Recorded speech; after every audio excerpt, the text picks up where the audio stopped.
La cruz y el puñal, capítulo 11. Me trasladé del calor sofocante de las calles de Nueva York a la frescura de las colinas de Pensilvania, en un rápido viaje por la autopista. Yo debía haber disfrutado del contraste, pero a cada kilómetro pensaba en Woodward, Stackwell, Nicky e Israel, María y Joe y Angelo. Muchachos y chicas cuyas vidas estaban tan extrañamente entrelazadas con la mía. Y ocurrió lo mismo en Phillipsburg. Me senté a la sombra en el patio de atrás de la casa, bebiendo una naranjada que Wynne me había preparado, observando al bebé en la cuna de mimbre bajo los árboles, y me encontré de pronto pensando en los muchachos de Nueva York, riñendo por el derecho de sentarse en una de las esquinas calurosas de un parque público. Tu parroquia es Phillipsburg, me recordó Wynne dulcemente una noche, cuando había estado expresando en alta voz durante media hora mi preocupación por Angelo Morales, que había resuelto ser un predicador del Evangelio, pero no tenía dinero para ir a la escuela. No debes descuidar tu propia iglesia. Wynne tenía razón. Naturalmente, y durante los 6 meses siguientes trabajé con todo ahínco por aquella iglesia rural. Era una labor que me satisfacía y amaba el trabajo, pero el otro lugar nunca estaba muy lejos de mis pensamientos. He notado, uno de mis feligreses me dijo que usted nunca se entusiasma tanto por las cosas de aquí como por las de los muchachos en la ciudad. Tragué saliva. No había pensado que lo exteriorizaba, pero se manifestara o no, lo cierto es que se insinuaba a veces una idea que me alarmaba, de que llevara a mi familia y me trasladara a Nueva York para dedicar exclusivamente mi tiempo a ayudar a esos muchachos. Quizá jamás podría conseguirles su casa, pero podría trabajar con ellos en las calles. La idea era persistente. Meditaba en ella mientras viajaba por el campo ese otoño e invierno, realizando visitas pastorales. Prediqué sermones respecto de saber cómo hallar la voluntad de Dios, esperando saber de alguna forma cómo obtener la orientación divina.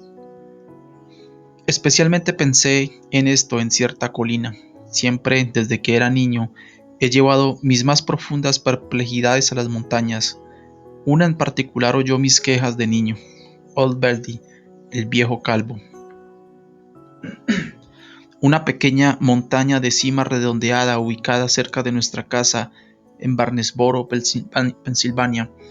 Desde el viejo calvo podía divisar mi casa y observar a mis padres y a los otros niños yendo de una parte a otra en el vecindario, tratando de encontrarme.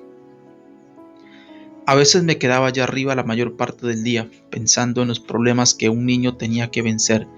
Cuando me bajaba siempre me castigaban, pero la varilla de mi padre nunca me impidió hacer el viaje de nuevo, puesto que allá arriba encontraba la soledad y el aislamiento que necesitaba. Y lo necesitaba urgentemente ahora. No lejos de la iglesia existía una vieja mina abandonada. Escogí este lugar para que fuera la versión del viejo calvo en mi edad adulta. Podía ver la iglesia desde esta colina, y si estacionaba el coche en cierto lugar, Wynne podía verlo y no se preocupaba de mí cuando me ausentaba por largo tiempo. En aquella colina consideré el asunto. ¿Sería posible, me preguntaba, que este impulso de ir a Nueva York procediera de Dios? Debía en realidad dejar esta iglesia y trasladarme con Wynne y nuestros 3 niños a una ciudad sucia, con todos los problemas del diario vivir. No recibí de inmediato una respuesta definida y clara. A semejanza de la mayor parte de las orientaciones, la recibí gradualmente. Mi primer paso consistía en una visita de regreso a Nueva York. ¿Te das cuenta que ha pasado un año desde que fui expulsado del proceso por el asesinato de Michael Farmer? Le pregunté a Wynne una mañana de febrero. Ah, sí, dijo Wynne. ¿Qué me quieres decir con eso? Estás pensando en volver a Nueva York, ¿verdad? Yo me reí. Bueno, estaba pensando hacer una visita cortísima, de una noche. Ajá. Me sentí alegre al cruzar el puente George Washington de nuevo y más tarde el del Brooklyn. Era un placer caminar otra vez por las calles, saltando por encima de montones de nieve como lo había hecho por primera vez cuando vine a la ciudad. Me sorprendí que Qué a gusto me sentía. Quería visitar a viejos amigos, quería visitar de nuevo los lugares en donde se habían producido milagros en el corazón de los muchachos. Uno de esos lugares era la zona de viviendas Fort Greene. Caminaba por la calle repasando mentalmente el cuadro que Jaimito Stahl y yo habíamos representado allí, cuando de repente oí que me llamaban. David, predicador. Me di vuelta y vi a dos soldados de color, de gallarda apariencia, que se me aproximaban corriendo. Vestían uniformes pulcros, recién planchados, y el lustre de los zapatos era tan brillante que hería los ojos. Me quedé mirándolos. Bookward, Styquash. Apenas podía reconocerlos. Habían engordado como 10 kilos cada uno. Sí, señor, dijeron a una voz, cuadrándose en el acto. Nos vemos bien, David? El ingresar al ejército es así como una meta final para muchos jóvenes que se crían en barrios de departamentos. Los requisitos necesarios relativos a la salud y a la educación son lo suficientemente estrictos que se considera un certificado al mérito el poder vestir el uniforme de las Fuerzas Armadas. Bookward y Styquash y yo celebramos una gran reunión. Me dijeron que les iba muy bien. Supe que abandonaron la pandilla después de aquella reunión al aire libre y que nunca volvieron. En realidad, predicador, dijo Styquash, la pandilla de los capellanes se desbandó por el resto del verano. Nadie se sentía con ganas de pelear. Dejé a Bookward y Styquash con verdadero dolor. Me sorprendía la fuerza de mis propias reacciones ante ese encuentro inesperado. Estimaba a aquellos muchachos y los echaba de menos más de lo que me había dado cuenta, pero una sorpresa mayor me esperaba aún. Comencé a caminar por la calle Edwards. Pasé el poste del alumbrado en donde Jaime y yo predicamos buscando a Israel y Nicky. Vi a un muchacho de habla española que pensé que reconocía y le pregunté si sabía el paradero de Nicky y de Israel y los Mau Mau. El muchacho me miró con extrañeza. ¿Se refiere a los pandilleros que se volvieron santos? Él lo decía por chiste, pero el corazón me comenzó a palpitar de alegría. Gloria a Dios, pensé, se mantienen fieles. Pero la noticia siguiente me dejó mareado. No solamente se mantienen fieles, sino que Nicky por lo menos avanzaba a pasos agigantados. Nicky, va, dijo el muchacho con gesto de desdén, está loco. Va a ser uno de esos predicadores chiflados. Me quedé allí en la calle con la boca abierta. ¿Te entendí bien? Nicky quiere ser predicador. Eso es lo que él dice. De inmediato quise saber dónde lo podía encontrar. ¿Cuándo había hablado de predicar? ¿Con quién había hablado? ¿Había dado los primeros pasos? El muchacho no lo sabía, de manera que emprendí camino en busca de Nicky. Lo encontré un poco más tarde, sentado en la escalinata de un departamento y hablando con otro muchacho. Nicky, le dije. Nicky se dio vuelta y pude contemplar asombrado una cara que no conocía. Aquel exterior de aspecto duro y defensivo del pasado se había transformado en una expresión de franqueza y animación, en un rostro de un joven atrayente en el que se reflejaba el entusiasmo. Sus ojos se iluminaron de verdadero gozo. Predicador, dio un salto y corrió hacia mí. David se dio vuelta para hablar al muchacho que estaba con él. Mira, hombre, este es el predicador de quien te hablé. Este es el que me conmovió. Era algo maravilloso verlo de nuevo. Después de las presentaciones y de unas palabras de cortesía, le pregunté a Nicky si era cierto que quería iniciarse en el ministerio. Nicky bajó la cabeza, fijando sus ojos en la vereda. Nunca he deseado nada con tantas ganas, David, me dijo. Esta es una noticia extraordinaria, le manifesté. Dime, ¿has hecho algo al respecto? No sé por dónde empezar. Yo desbordaba de ideas, le ofrecí escribir a algunos institutos teológicos, quería respaldarlo yo mismo, quería que fuese a una clínica especializada a fin de que le curaran el impedimento en su habla. Hasta tuve ideas de levantar los fondos necesarios yo mismo para todo esto. Había sido invitado a hablar en una iglesia en Elmira, Nueva York, a unas pocas semanas más adelante sobre el problema que aqueja a los jóvenes en la ciudad. Me pareció una ironía que en esa misma ciudad había estado preso Luis Álvarez. Los muchachos no quedan mucho tiempo en Elmira. Luis había sido transferido ya. No tenía la menor idea dónde estaba. Nicky, le dije, me acompañarías a Elmira. Le contarás la historia a esta gente de allí. Podría ser que te ayudaran. Tan pronto como había hecho la sugerencia, me comenzaron a asaltar las dudas. La historia de Nicky, tal como yo la había llegado a saber gradualmente, poquito a poco, era una historia terriblemente repulsiva, repleta de brutalidades y de una extraña irracionalidad que podría muy bien ser casi incomprensible en Elmira, Nueva York. Yo estaba acostumbrado ya a los escalofriantes cuadros y ruidos de las calles de Nueva York, y aún yo consideraba su historia repugnante. Y sin embargo me decía a mí mismo, la iglesia de Elmira había expresado el deseo de saber algo de las pandillas. Aquí se les presentaría una rápida introducción. Para mí significaría la oportunidad de escuchar la historia de Nicky desde el comienzo hasta el fin, cosa que nunca había hecho. Y mejor aún, la oportunidad de ver la experiencia del Estadio San Nicolás desde el otro lado. Fue así como ocurrió que Nicky ocupara la plataforma en Elmira, Nueva York, unas semanas más tarde para relatar la historia de su vida, y yo me había explayado en la presentación recalcando la pobreza y la soledad que producía a muchachos como este, a fin de que el auditorio no lo juzgara con demasiada severidad antes de que lo oyera hasta el final. Mis precauciones fueron innecesarias. Desde el momento que comenzó a hablar Nicky se ganó la simpatía de sus oyentes. Sus propias palabras, lo patéticamente reducido de su experiencia, de lo demás sabía tanto la narración, hecha en tono monótono, quebrado por un muchacho que no había aprendido a exagerar o embellecer. Decía más que varios volúmenes de sociología respecto del mundo del que procedía. Yo me pasaba por lo general en la calle. Comenzó porque mis padres tenían clientes que venían a la casa. Venían de noche o de día y entonces todos los chicos tenían que salir. Mis padres eran espiritistas. Ponían avisos en los diarios de habla española que se comunicarían con los muertos y que curarían enfermedades, y también daban consejos sobre dinero y problemas de familia. Mi casa tenía una sola pieza, así que nosotros los chicos vivíamos en la calle. Al principio los otros muchachos me golpeaban y yo siempre tenía miedo. Más tarde aprendí a pelear y me tenían miedo a mí y me dejaban solo. Después de un tiempo me gustaba más la calle que mi casa. En casa era el menor, no era nada, pero en la calle sabían quién era. Mi familia se mudaba mucho de casa y principalmente por causa mía. Si se producía algún alboroto, la policía se aparecía interrogándonos, y luego el encargado del lugar en donde vivíamos hablaba con mis padres y les decía que teníamos que mudarnos. No quería que su edificio tuviera dificultades con la policía. Era así cuando la policía interrogaba simplemente a un muchacho puertorriqueño. No importaba si no había hecho nada. Al instante que la policía se aparecía preguntando por él, tanto él como su familia tenían que mudarse.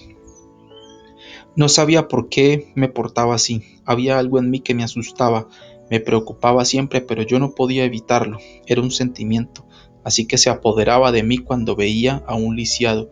Era un sentimiento como si quisiera matarlo, y lo mismo me ocurría cuando veía a personas ciegas o niños chiquititos. Cualquiera que era débil o con algún impedimento, yo los odiaba. Un día le hablé a mi viejo de esto. Nunca nos hablábamos, pero esta cosa me asustaba, así que se lo dije a él y me contestó que yo tenía un demonio. Trató de sacarme el demonio, pero no salía. Aquella cosa disparatada en mí fue de mal en peor. Si alguno llevaba muletas, yo les daba una patada, o si un viejo tenía una barba, yo trataba de darle un tirón y maltrataba a los chiquititos. Y mientras tanto estaba siempre asustado y tenía ganas de llorar, pero la cosa que tenía dentro se reía y reía. La otra cosa era sangre. Al minuto que veía sangre me comenzaba a reír y no podía parar. Cuando nos mudamos a la casa de departamentos en Fort Greene, me metí con los Mau Mau. Querían que yo fuera el presidente, pero en una riña el presidente tiene que dirigir tráfico, dar órdenes, y yo quería pelear, así que me hicieron vicepresidente. Era también oficial de orden. Eso significaba que estaba a cargo del arsenal. Teníamos cinturones con guarniciones y bayonetas y navajas y rifles y zip. Me gustaba ir y mirar simplemente esas cosas. Uno roba la antena de un automóvil para hacer rifles zip. Se usa un pasador para el gatillo y se pueden disparar balas calibre 22. Pero en una riña me gustaba el bate de béisbol. Le hacía un agujero a un tacho de basura a fin de poder ver. Luego me lo ponía sobre la cabeza y comenzaba a revolear el bate. Los Mau Mau nunca peleaban a mi lado porque cuando yo me enfurecía golpeaba a cualquiera. También aprendí a clavar el cuchillo, lo cual consiste en hacerle un tajo a alguno sin matarlo. Le clavé el cuchillo a 16 personas y me pusieron en la cárcel 12 veces. Algunas de esas veces apareció mi fotografía en los diarios. Cuando caminaba por la calle todos me conocían y las madres hacían entrar a sus hijos. Las pandillas me conocían también. Un día mientras esperaba el subterráneo, 5 tipos me atacaron por la espalda, me rodearon el pescuezo con un cinto de cuero y comenzaron a enroscarlo. No me morí, pero muchas veces deseaba haber muerto porque desde ese día no podía hablar bien. Me producía un ruido extraño en la garganta. Le tenía ese odio a la gente que sufría de algo y ahora era yo el que sufría de impedimento. Tenía que pelear siempre después de ese día para que me tuvieran respeto. Nuestra pandilla dominaba el territorio hasta Coney Island y hasta la avenida Ralph. Vestíamos chaquetas rojas con las 2M estampadas y llevábamos zapatos con taco continental, que son buenos en una pelea. Un día estábamos en una confitería en la avenida Flatbush. Había 5 de nosotros tomando refrescos cuando entraron 7 miembros de la pandilla de los obispos. La pandilla de los obispos estaba en guerra con los Mau Mau. Uno de los miembros de la pandilla de los obispos se acercó al mostrador como si fuera el dueño. Mis muchachos me observaban. Yo me acerqué al mostrador y le di un empujón. Él me empujó a su vez y se armó una batalla campal. La mujer del dueño comenzó a dar gritos. Todos los otros clientes huyeron a la calle. Había un cuchillo de carnicero sobre el mostrador. Uno de los míos lo tomó y le abrió 5 tajos en la cabeza a un rival. Yo vi la sangre y me comencé a reír. Sabía que estaba muerto y yo estaba asustado, pero no podía dejar de reírme.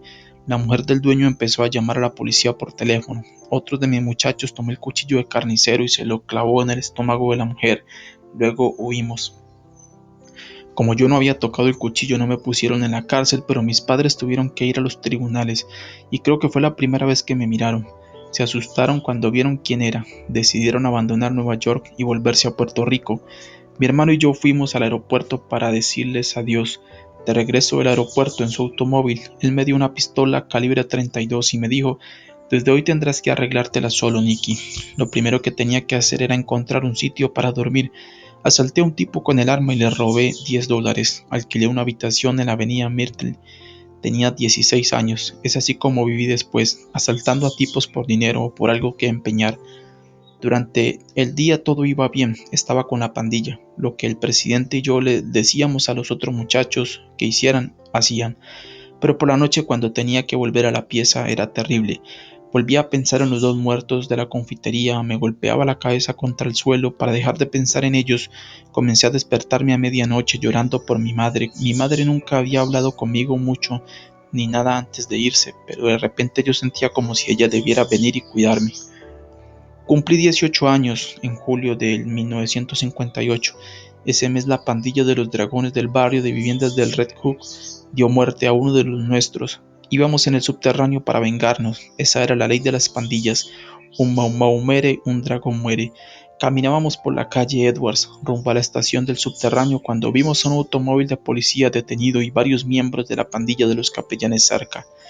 Los capellanes componen la pandilla de los negros en Fort Greene. Teníamos un tratado con ellos de que no nos combatiríamos entre sí y que trabajaríamos juntos si otra pandilla nos invadía. Parecía que se iba a armar alguna riña, de manera que fuimos. Los capellanes estaban de pie alrededor de 2 tipos que nunca había visto. Uno tenía una corneta y el otro era un tipo bien flaco. Luego alguien trajo una bandera nacional y el coche de policía se fue. Lo que pasaba era que los 2 tipos querían celebrar una reunión al aire libre.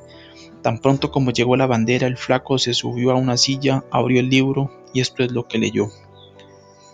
Porque de tal manera amó Dios al mundo que ha dado su Hijo unigénito, para que todo aquel que en él cree no se pierda. Y ahora, dijo el predicador, les voy a hablar de todo aquel. Todo aquel significa negros y puertorriqueños y especialmente significa miembros de las pandillas.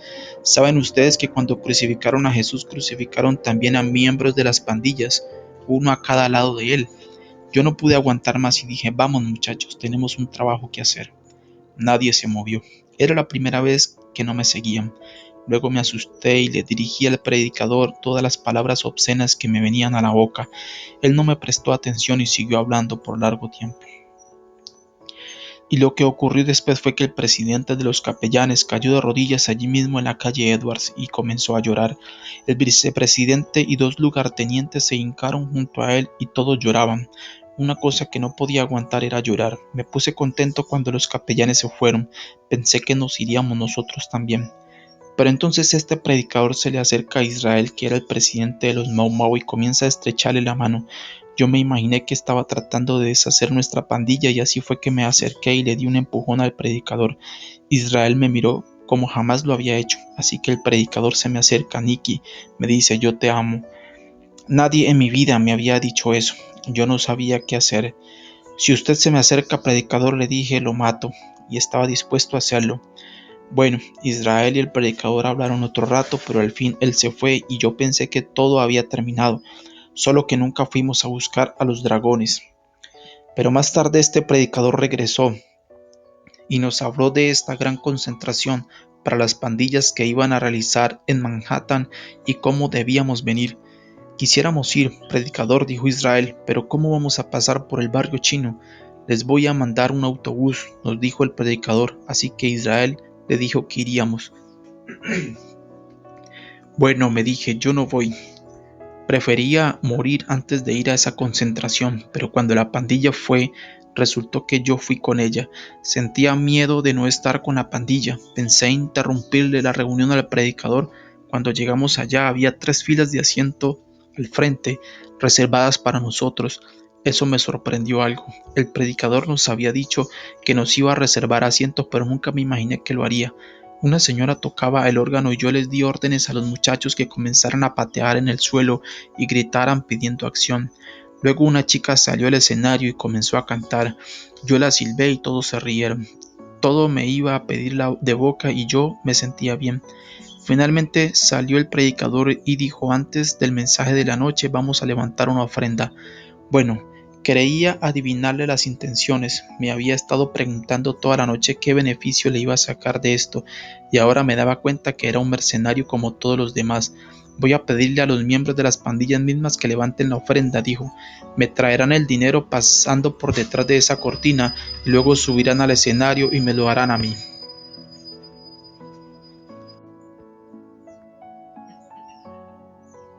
Me imaginé que lo que decía no era muy sensato. Cualquiera podía ver que había una puerta de salida tras de la cortina. Quiero 6 voluntarios, dijo. Hombre, me puse de pie en un segundo, señalé a 5 de mis muchachos y nos presentamos con rapidez.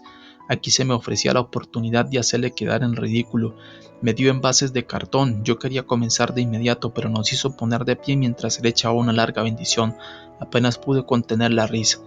Bueno, pasamos los envases de cartón en todo el estadio. Si a mí no me gustaba lo que alguno ponía, me quedaba allí hasta que daba más. Todos conocían a Nicky. Luego nos reunimos detrás de la cortina.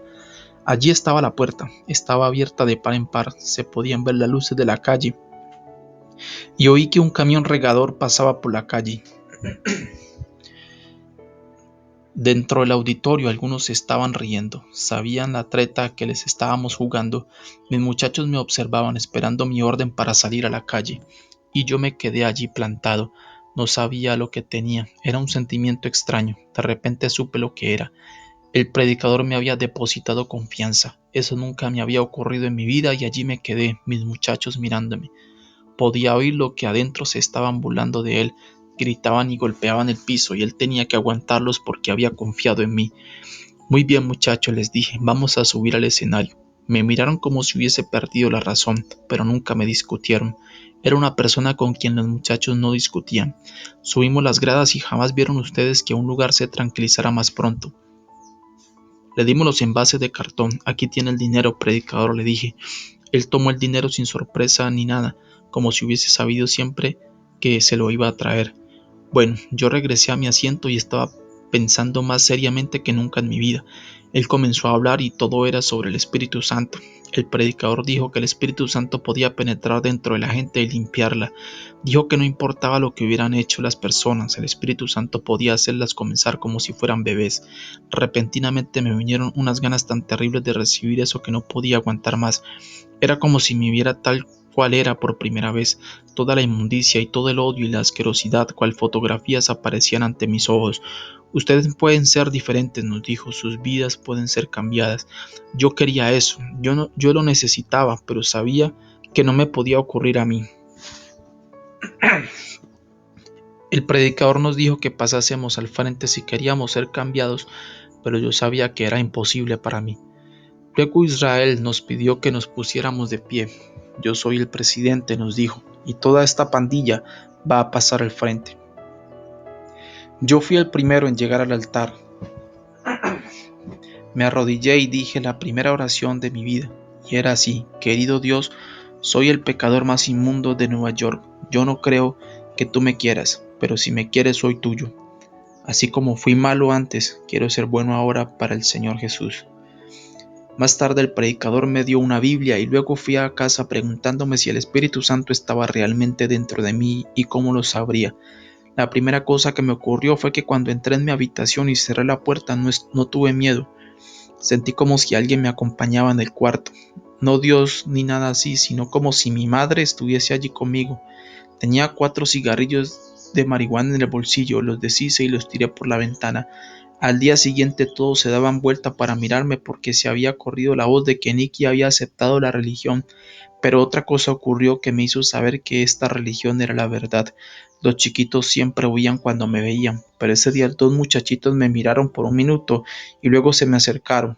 Querían que los midiera para ver cuál de los dos era más alto. Nada importante, solo que puse mis brazos alrededor de ellos porque sabía que yo era diferente, aunque no se manifestara excepto para los chiquitos. Luego, una semana más tarde, uno de los dragones vino y me dijo: ¿es cierto que no llevas armas más? Le dije que era cierto y entonces él sacó un cuchillo con una hoja de unos 20 centímetros y me tiró una puñalada al pecho. Me puse la mano y detuve el cuchillo. No sé por qué, pero él huyó. Y yo me quedé allí mirando la sangre que me salía de la mano. Recuerdo que la sangre siempre me enloquecía, pero ese día no. Acudieron palabras a mi mente que había leído en la Biblia: la sangre de Jesucristo, su Hijo, nos limpia de todo pecado. Me rompí la camisa y me até la mano, y de ese día la sangre no me ha molestado más.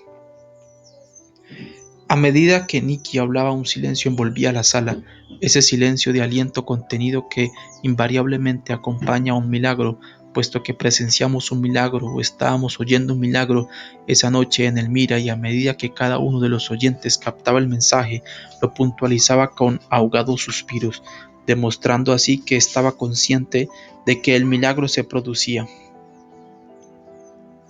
La voz de Nicky, esa voz tensa, penosa, tartamudeante, con la cual había comenzado la historia, se había cambiado a medida que hablaba.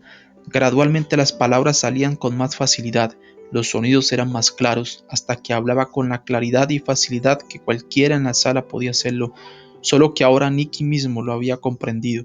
Se quedó allí en la plataforma temblando, incapaz de seguir adelante mientras las lágrimas le corrían por el rostro.